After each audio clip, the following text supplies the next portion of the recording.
আল্লাহ রাব্বুল আলামিন দুনিয়ায় যতগুলো নবী এবং রাসূলদেরকে পাঠিয়ে দিয়েছেন, সব নবীদেরকে এত সুন্দর করে, এত সুন্দর যদি আল্লাহ রাব্বুল আলামিন পৃথিবীতে পাঠিয়েছিলেন, এত সুন্দর চারিত্রিক মাধুর্য, এত উন্নত চরিত্র দিয়ে আল্লাহ রাব্বুল আলামিন নবীদেরকে পাঠিয়ে দিয়েছিলেন। সমাজের সব স্তরের, সব বর্ণের জ্ঞানী মানুষ হতে পারে, মূর্খ মানুষ হতে পারে, অন্ধ হতে পারে, পাগল হতে পারে, নাবালক হতে পারে, সাবালক হতে পারে। সমাজের যে পর্যায়ে কোনো মানুষ হোক না কেন, ওই মানুষগুলো যদি নবীদের চেহারার দিকে যদি তাকাইতো, চেহারার দিকে যদি লক্ষ্য করত, তাহলে ওই মানুষটা সঙ্গে সঙ্গে বুঝতে পারত এই মানুষটা সাধারণ কোনো মানুষ নয়।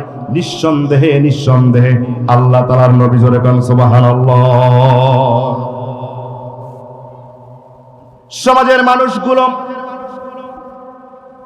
সে যে পর্যায়ের মানুষ হোক না কেন, এই মানুষগুলো যদি রাসূল সাল্লাল্লাহু আলাইহি সাল্লাম থেকে শুরু করে পৃথিবীতে যত নবী রাসূল এসেছিলেন, মানুষগুলো যখন নবী রাসূলদের সাথে কথাবার্তা বলতো, লেনদেন করত, উঠা বসা করত, 2 মিনিট 4 মিনিট 5 মিনিট দীর্ঘ সময় যদি নবীদের সাথে চলাফেরা করত, উঠা বসা করত, কথাবার্তা বলতো, ওই মানুষগুলো এই অল্প সময়ের জন্য হলেও বুঝতে পারতেন এই মানুষটা সাধারণ কোনো মানুষ হতে পারে না, এই মানুষটা সাধারণ কোনো মানুষ হতে পারে না।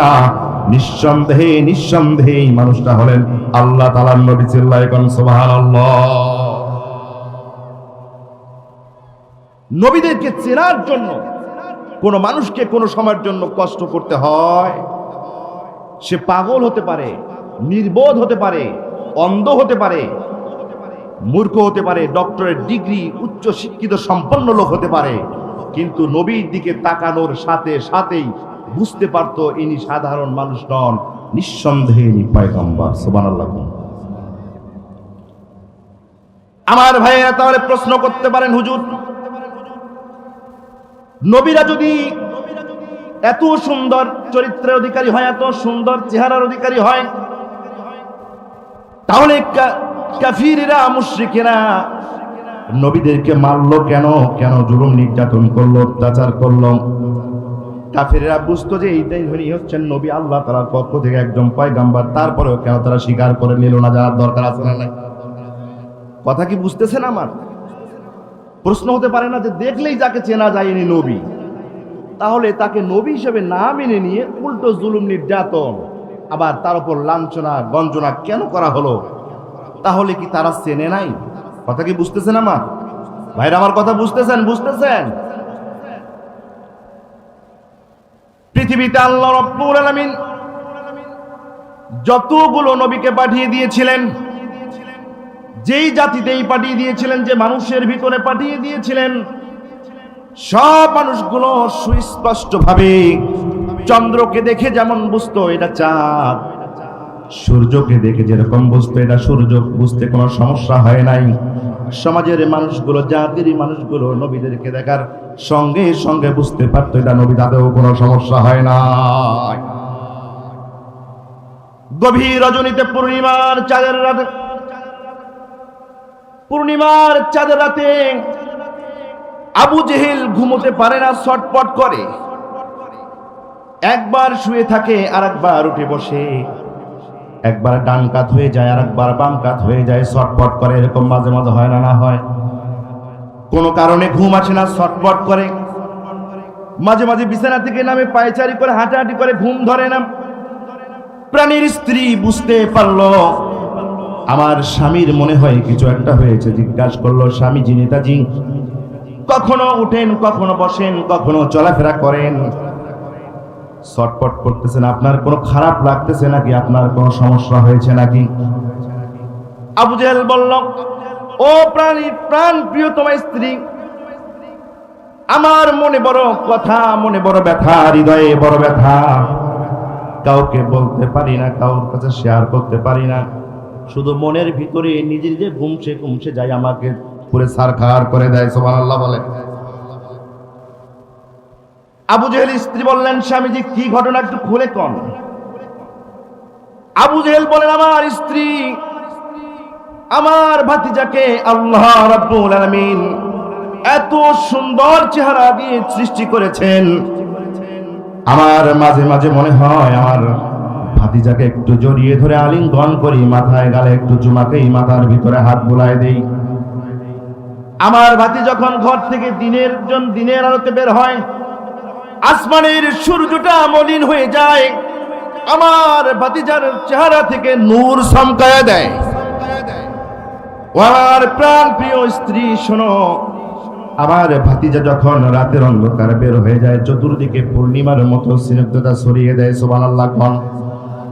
আমার মনে বড় ব্যথা, মনে বড় কষ্ট। আমার ভাতিজা এত সুন্দর, এত নিপম, উত্তম চরিত্রের অধিকারী, আমার মন চায় জড়িয়ে ধরে আলিঙ্গন করি, মায়া মহব্বত করি, ভালোবাসার আদান প্রদান করি। কিন্তু আমার বুকে বড় কথা, বুকে বড় ব্যথা। আমি আবু জেহেল আমার ভাতিজারে ভালোবাসতে পারি না। স্ত্রী বললেন, স্বামীজি, নেতাজি, মুহাম্মাদের ব্যাপারে আপনার মন্তব্যটা কি, বক্তব্যটাকে একটু খুলে কোন। সুবহানাল্লাহ। মুহাম্মাদের ব্যাপারে আপনার বক্তব্যটা কি? আবু জেহেল বললেন, স্ত্রী রে, আল্লাহর কসম করে বলি, মুহাম্মদ নিঃসন্দেহে আল্লাহ তাআলার পক্ষ থেকে মনোনীত নবী। চিল্লায়ে কোন সুবহানাল্লাহ। মুহাম্মদ নিঃসন্দেহে আল্লাহ তাআলার একজন নবী। স্ত্রী বলে, স্বামীজি, মুহাম্মদ নবী যদি হয় তাহলে ঈমান আনেন না কেন, তারে নবী মানেন না কেন? আবু জেহেল বলে, স্ত্রী, মুহাম্মাদের উপরে যদি ঈমান নিয়ে আসি, মুহাম্মদকে যদি নেতা মানিয়ে নেই, মুহাম্মাদের যদি অনুসরণ করি, তাহলে আমার যে চেয়ার, এই চেয়ারটা মুহাম্মাদের হয়ে যাবে, আর আমার চেয়ারটা চলে যাবে। মুহাম্মদকে যদি আমি নবী হিসাবে মানি, মুহাম্মদকে যদি রাসূল হিসাবে মানি, তাহলে আমি আজ থেকে নেতা না, নেতাকে। চিল্লাই কর, নেতাকে। আমার গদি থাকবে না, আমার চেয়ার চলে যাবে। কার কথা?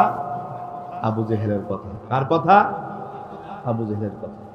আমার ভাইয়েরা, আবু জেহেল নবীকে নবী হিসাবে চেনার পরেও শুধুমাত্র নবী হিসাবে মানলে চেয়ার চলে যাবে, এই ভয়ে নবী হিসাবে তাকে স্বীকৃতি দেয় নাই।